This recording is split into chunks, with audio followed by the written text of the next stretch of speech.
welcome again to my channel with that's the part 3 of chapter was power sharing. If you have not watched the part 1 and part 2, I will give the link in the description box. You can go and watch them. So let's get started with the last part of this chapter, that's power sharing. ठीक है, तो अभी तक हमने इस chapter में क्या पढ़ा था, रिकैप करते हैं. हमने बेल्जियम एंड श्रीलंका का एग्जाम्पल पढ़ा कि श्रीलंका में हमने क्या देखा था. हमने इन दो एग्जाम्पल से क्या कंक्लूजन लिया.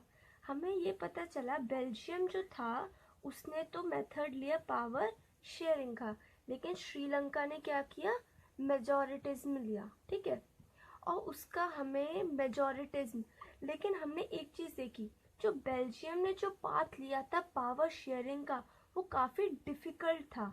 डिफ़िकल्ट मीन्स अगर इसकी कॉन्स्टिट्यूशन की बात की जाए, फॉर्म कब हुआ कैसे हुआ, तो कॉन्स्टिट्यूशन में ऑब्वियसली बात है बहुत टाइम लगा. पावर जो डिस्ट्रीब्यूट हुई बहुत टाइम लगा, लोगों को इलेक्ट करने में काफ़ी टाइम लगा होगा. ऑब्वियसली बात है डिफ़िकल्ट था, काफ़ी ज़्यादा डिफ़िकल्ट था. लेकिन जो श्रीलंका ने जो मेजॉरिटिज्म का पाथ लिया था वो बहुत ईजी पाथ था. और जैसा कि हम जानते हैं शॉर्टकट तो हमेशा बेकार ही होते हैं, वैसा ही इसमें हुआ. हमने देखा श्रीलंका ने मेजॉरिटीज मिले जो इजी तो था, लेकिन उसका जो रिजल्ट निकल के आया डेट वॉज वेरी हार्श. क्या हुआ, वहाँ पे कन्फ्लिक्ट्स हो गया लोगों में.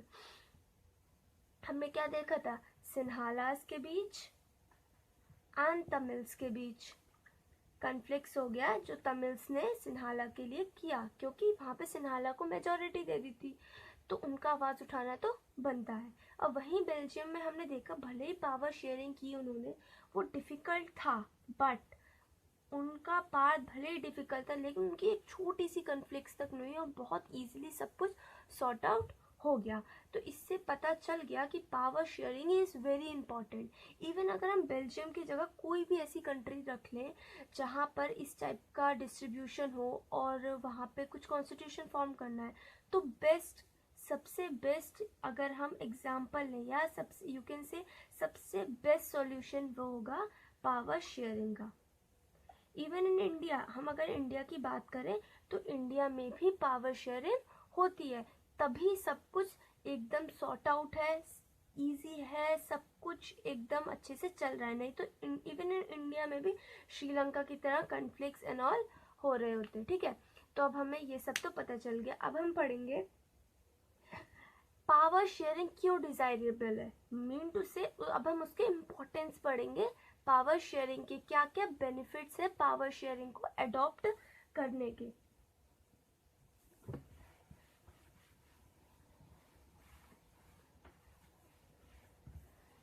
तो अब हमने जो कुछ अभी तक पढ़ा बेल्जियम और श्रीलंका से, अभी आप लोगों ने पढ़ा, वो आप एक बार वीडियो पॉज कीजिए, फिर आप खुद सोचिए क्या क्या हो सकते हैं बेनिफिट. तो सबसे पहला हमें बेनिफिट क्या मिला होगा, सबसे पहला इट प्रिवेंट्स कन्फ्लिक्ट्स.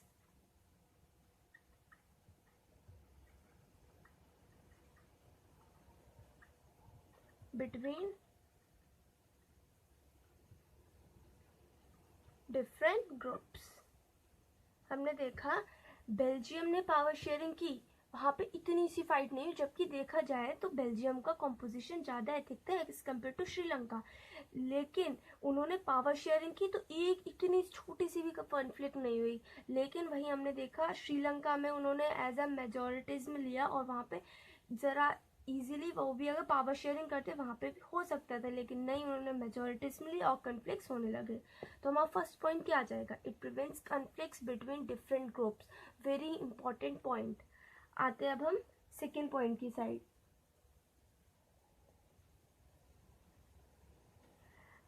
अब हम देखा जाए, देखो कन्फ्लिक्ट्स नहीं हो रहे हैं, सब लोग खुश हैं, हर लोग खुश है, सब लोग हैप्पी हैं कि जो हमारी कंट्री में हो रहा है. लाइक अपनी इंडिया का लेते हैं हम, इंडिया में ना कन्फ्लिक्ट्स हैं, कुछ नहीं है, सब अपने अपने सोशल ग्रुप्स में हैं. कभी कभी हो जाता है थोड़ा बहुत, लेकिन इतना वो मैटर नहीं करता है, सब अपने अपने में खुश हैं. तो क्या है, गवर्नमेंट को इजी है गवर्नमेंट रन करने के लिए, वो एक उसे टाइम मिल रहा है सोचने का कि वो सोच सकती है कि और क्या डिसीजंस बनाए जाएं. अगर आप सोचो इंडिया है ये, ठीक है, अब ये लोग जो हैं आपस में ही लड़ते रहे, ये गवर्नमेंट है हमारी और ये जो लोग हैं ये आपस में ही लड़ते रहे, तो जो गवर्नमेंट का माइंड है वो पूरा टाइम इन पे ही रहेगा कि इनकी लड़ाई कैसे सॉर्ट आउट कराऊं, और वो हमारे आगे डेवलपमेंट के लिए कुछ भी नहीं सोच पाएगी। लेकिन अगर हम देख रहे हैं इन लोगों के बीच कन्फ्लिक्ट्स नहीं हो रहे, तो गवर्नमेंट अपना पूरा ध्यान डेवलपमेंट में लगाएगी और कंट्री का डेवलपमेंट होगा और बहुत इजी रहेगा, स्टेबिलिटी के साथ गवर्नमेंट रन कर पाएगी। ठीक है, तो हमारा नेक्स्ट पॉइंट यही है, पावर शेयरिंग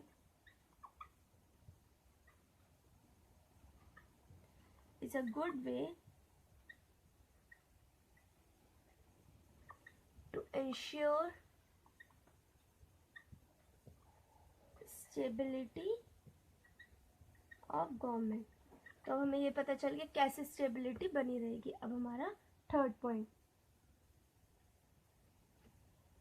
अब जो मेजोरिटिज्म जो लेता है ना, majoritism it does not affect only the minorities but majorities too।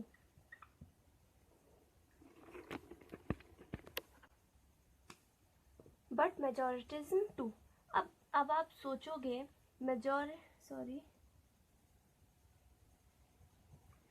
अब आप लोग ये सोचोगे कैसे मेजोरिटिज्म, अब जैसे मेजोरिटी पे गवर्नमेंट बनी तो इससे खाली जो माइनॉरिटीज है वो अफेक्टेड नहीं है बट मेजोरिटीज भी अफेक्टेड है। कैसे? अगर इस पॉइंट को इस पॉइंट से लिंक करो, क्या होगा, माइनॉरिटी को जब पावर्स नहीं मिलेंगी तो वो ऑब्वियसली बात है कन्फ्लिक्ट करेंगी, वॉइस रेज करेंगी उसके अगेंस्ट, और मेजोरिटी उसी में लगी रहेगी, उनकी कन्फ्लिक्ट करना, उनकी ये करना, उनका सॉर्ट आउट करना, उन्हीं के बीच आपस में लड़ते झगड़ते रहेंगे और कुछ भी नहीं हो पाएगा, वो खुद के लिए भी कुछ नहीं कर पाएंगे।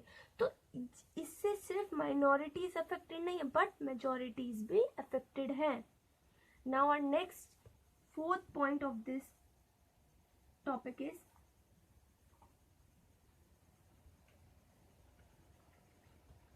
power sharing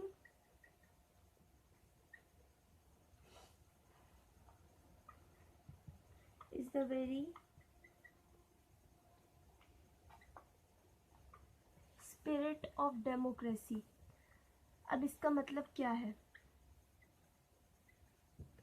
Power sharing is the spirit of democracy, mean to say democratic form of government क्या है, डेमोक्रेसी क्या है, व्हाट इज डेमोक्रेसी। हम स्टार्टिंग से पढ़ते हुए आ रहे हैं डेमोक्रेसी क्या है। डेमोक्रेसी में क्या है? इक्वल राइट्स,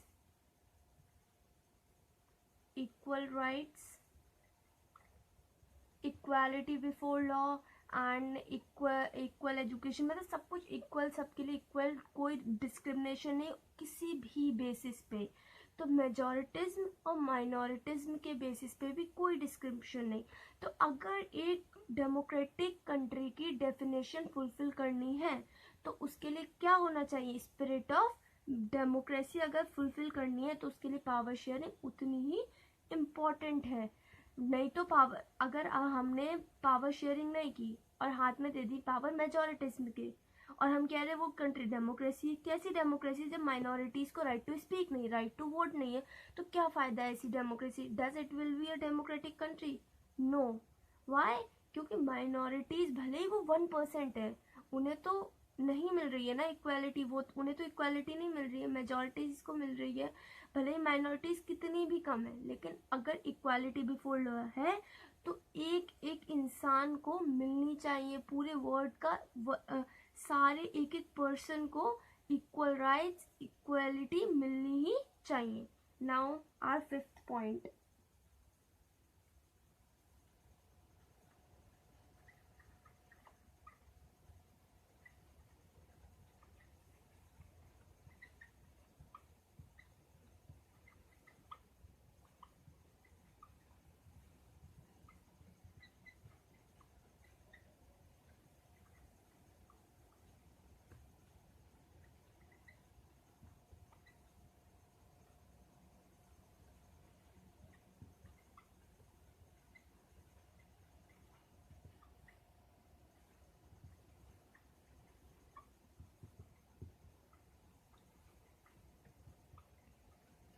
अब बोल रहा है illegitimate government is one where citizens through participation acquire a scale in the system.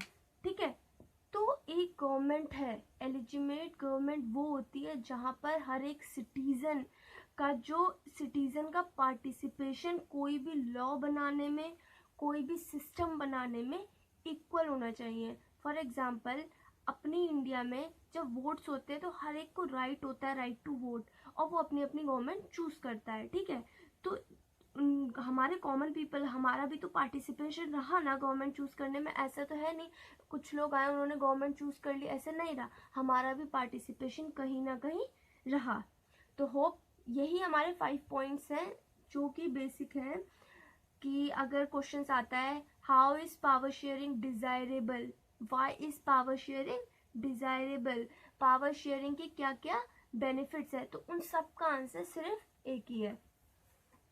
Now our last topic of this chapter and the chapter will get end. So ये topic important भी है काफ़ी. अब आता है हमारा टाइप्स ऑफ पावर शेयरिंग. तो easy है टॉपिक, ज़्यादा टफ नहीं है. वैसे तो चैप्टर ही इजी था, ये ज़्यादा टफ था नहीं. अगर हम डिवाइड करें तो पावर शेयरिंग 4 पार्ट्स में डिवाइडेड है. First is horizontal, second is vertical, third is coalition and fourth is community. ठीक है, तो ये है vertical, horizontal, vertical, coalition and the community government. ठीक है, तो हम जो हमारी वर्टिकल पावर शेयरिंग है इसे हम फेडरल गवर्नमेंट भी कहते हैं. ठीक है, तो अब हम एक एक करके इन सारे टाइप्स को पढ़ते हैं विद एग्जाम्पल्स. तो पहले हम वर्टिकल और हॉरिजॉन्टल को एक साथ पढ़ेंगे जिससे आपको एक डिफरेंस भी मिल जाएगा. Horizontal and vertical. ठीक है, तो अगर हम चलिए, इसमें थोड़ा कंफ्यूजन रहता है कि हॉरिजॉन्टल कौन सी, वर्टिकल कौन सी. तो मैं आपको इजी ट्रिक बताऊंगी जिससे आप याद कर सकें. हॉरिजॉन्टल, अगर हम हॉरिजॉन्टल लाइन का बात करें तो मतलब एक ही लाइन में, यानी सिंपल लाइन, वर्टिकल दिस. तो अगर हम इसमें अगर लेवल्स बनाए 1 2 3 4 5 6 जितने चाहे वो एक ही लाइन में रहेंगे. और अगर हम इसमें लेवल्स बनाए तो वो ऊपर नीचे, यानी ये फर्स्ट, ये सेकंड, ये थर्ड. लेकिन अगर इसमें बनाए तो वो लेवल में रहेंगे. ये एक ट्रिक है बात याद करने की. ठीक है, तो अब हॉरिजॉन्टल में क्या होता है, वर्टिकल में क्या होता है. तो हमारी जो गवर्नमेंट का सिस्टम है वो है हमारा लेजिस्लेटिव,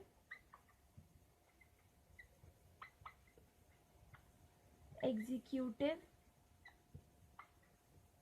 एंड जुडिशरी.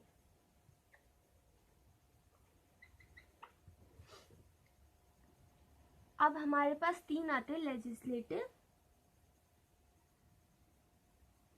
लेजिस्लेटिव और लेजिस्लेचर. सॉरी,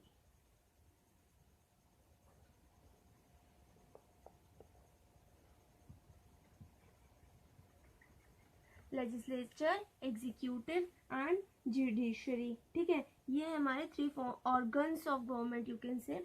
ठीक है, तो हमने ये बहुत पहले क्लास में पढ़ रखा था कि क्या क्या इनका वर्क होता है. मुझे भरोसा है आधों को याद नहीं होंगे, तो फिर से हम कर लेते हैं एक बार. बहुत ईजी है. लेजिस्लेटर ये लॉज बनाती है, और एग्जीक्यूटिव उन्हें देखती है कि वो प्रॉपरली एग्जीक्यूट हो रहे हैं या फॉलो हो रहे हैं या नहीं. जुडिशरी हमारा मतलब जो हमारी जुडिशरी जजमेंट करती है हमारे लिए. ठीक है, तो हमने क्या देखा इसने तो लॉज बनाए, इसने देखा कि वो एग्जीक्यूट हो रहे नहीं हो रहे हैं, और ये हमारा जो है हम जजमेंट वगैरह वो सब करती है. ठीक है, कि मान लो कोई लॉ प्रॉपरली फॉलो नहीं हुआ, ठीक है, और किसी ने उस लॉ को ब्रेक किया, फिर उसके खिलाफ एक्शन भी तो लेना, वो कौन लेगा, जुडिशरी लेगी. ठीक है, तो हमने क्या देखा, ये तीनों आपस में इंटरलिंक्ड है। इंटरलिंक्ड मीन टू से तीनों एक साथ वर्क कर रहे हैं। लेजिस्लेटिव, एग्जीक्यूटिव, जुडिशरी, हमने क्या देखा, ये तीनों एक साथ वर्क कर रहे हैं। ऐसा तो है नहीं लेजिस्लेचर पे ज्यादा पावर है, एग्जीक्यूटिव पे कम है, जुडिशरी पे उससे भी कम है, नहीं ऐसा, तीनों पे इक्वल इक्वल पावर्स है और तीनों एक साथ वर्क कर रहे हैं। तो यही होती है हमारी हॉरिजॉन्टल पावर शेयरिंग, जिसमें हमने जो पावर्स डिस्ट्रीब्यूट तो होंगी, बट वो पावर्स जो भी डिस्ट्रीब्यूट होंगी वो एक साथ वर्क करेंगे। ठीक है, जैसे कि हम देखते हैं अपने इंडिया में लेजिस्लेचर, एग्जीक्यूटिव, जुडिशरी, ये तीनों पे अलग अलग पावर्स हैं कि ये लॉ बनाएगा, ये एग्जीक्यूट करेगा और ये जजमेंट करेगा, लेकिन ये तीनों वर्क एक साथ करते हैं भले ही पावर्स अलग अलग हैं। तो ये तो हो गई हमारी हॉरिजॉन्टल पावर शेयरिंग, जिसमें तीनों पे इक्वल इक्वल मतलब इक्वालिटी है और तीनों इक्वली साथ में वर्क करते हैं। ये हमारी होगी हॉरिजॉन्टल पावर शेयरिंग। ठीक है, जब भी आपका आएगा हॉरिजॉन्टल पावर शेयरिंग, इसमें आता है बोर्ड्स में भी और वैसे भी आता है क्वेश्चन, व्हाट हॉरिजॉन्टल और वर्टिकल में डिफरेंस क्या है। तो पहला तो आपका पॉइंट ये हो जाएगा, they work hand to hand, mean two से एक साथ काम करते हैं। लेकिन वर्टिकल में ऐसा नहीं होता है। वर्टिकल में एक पे पावर ज्यादा होती है तो एक पे कम होती है, जैसे कि state government and central government.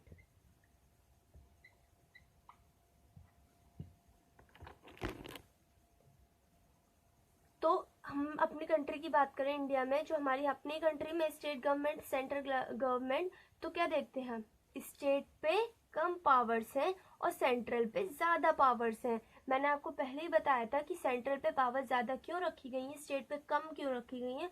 वह फिर से बता देती हूँ, जो सेंट्रल गवर्नमेंट है वो हमारी पूरी कंट्री इंडिया चूज करती है। ठीक है, पूरी इंडिया मिल के चूज करती है, लेकिन जो स्टेट गवर्नमेंट है वो पर्टिकुलर स्टेट के लोग चूज करते हैं।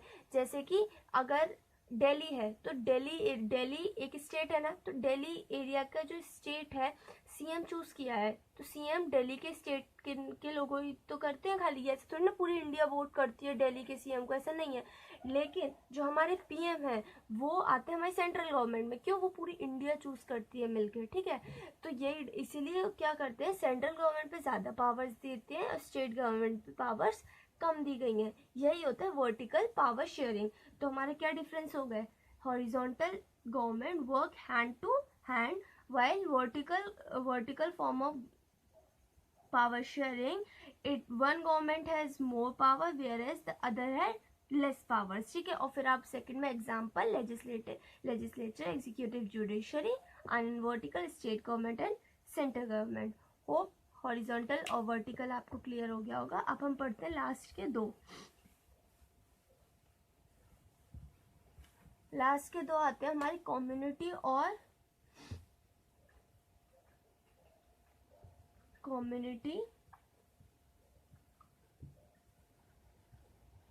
Coalition government.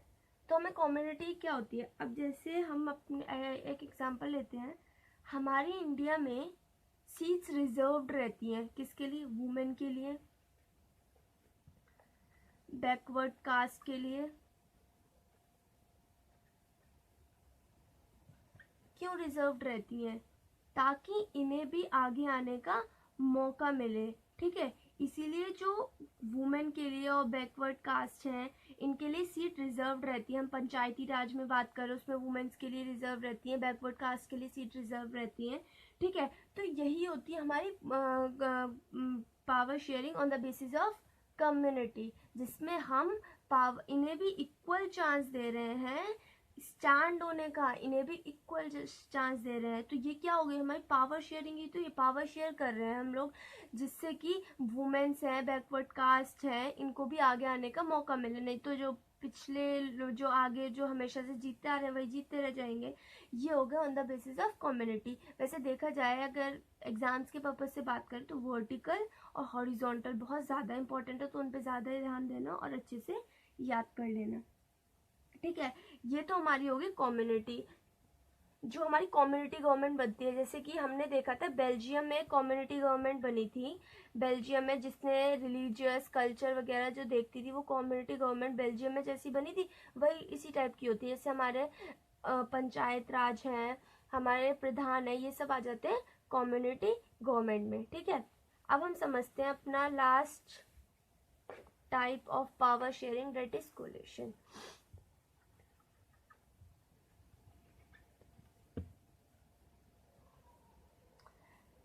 तो कोलिशन में क्या आता है, पॉलिटिकल पार्टीज हैं, जैसे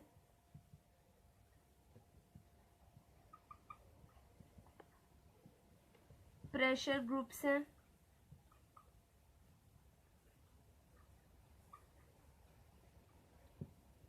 ठीक है। अब पहले तो हमारा आता है ये प्रेशर ग्रुप्स क्या होते हैं। प्रेशर ग्रुप्स वो पार्टीज होती हैं जो कि इलेक्शन हार चुकी होती हैं। ठीक है, कैसे, अब कोलिशन आपको मे भी काफी सालों को पता होगा कोलिशन क्या होती है, जिसमें 2 और 3 पार्टीज मिलकर एक सिंगल पार्टी बनाती है। ठीक है, वही होता है हमारा कोलिशन गवर्नमेंट। उसमें क्या कर रहे हैं, ये एक पार्टी है पार्टी ए, ये दूसरी पार्टी है पार्टी बी, ये दोनों मिले और पार्टी बन गई ए बी। ठीक है, तो ये जो पार्टी मिली, इन दोनों ने एक दूसरे के साथ पावर शेयर करी और बन गई एक पार्टी ए बी, ये हो गई हमारी कोलिशन गवर्नमेंट। ठीक है, और ये भी पावर शेयरिंग के अंदर आती है। तो हमारा भी आया था एक word pressure groups. Pressure groups क्या होते हैं, चलिए मैं उसके साथ समझाती हूँ। ये विलेजेस हैं ए बी एंड सी। तो विलेजेस में जो इलेक्शन होते हैं, लोकल इलेक्शन, उसमें ग्राम वो कहते हैं प्रधान खड़ा होता है। ठीक है जी, ये जो विलेज ए है, यहाँ पे हर बार 4 लोग खड़े होते हैं। ठीक है, इलेक्शन में, प्रधान के इलेक्शन में।